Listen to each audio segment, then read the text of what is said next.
में जीना है, 4 चिलम गांजा रोज सुबह शाम पीना है।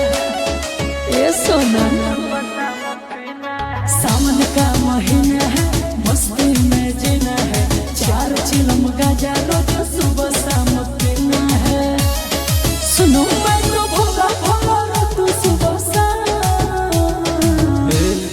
जी हमर तोरा जोड़ी बनल रहत के जाने। अच्छा गाना योरी भांग करे भोला जी के दान। साचो हमर तोरा जोड़ी बनल रहत के जाने। गाना योरी भांग करे भोला जी के दान। जाओ भोले बाबा।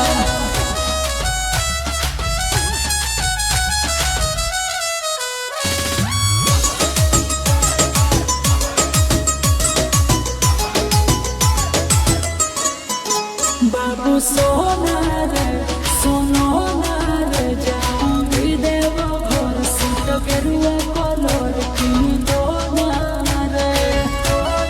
ए बाबू सुनना जन कहले सोला सुमारी गे मम्मी हो बाबा से हमर प्यारी गे।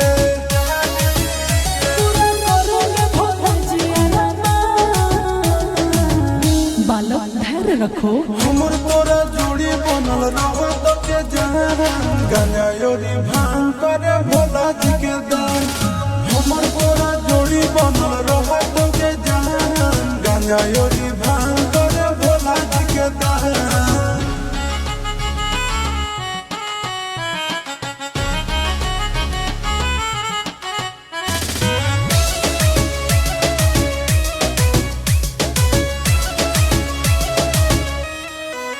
ओ दीवाना रे देवघर जाना रे, चूड़ी शंखा भोला जिसमें लिखा भोला लेके आना रे।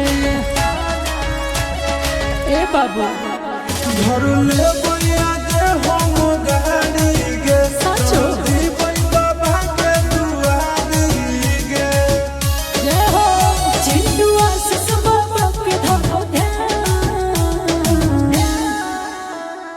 हमर तोरा जोड़ी बनल रहत के जान। गाना योरी भांग करे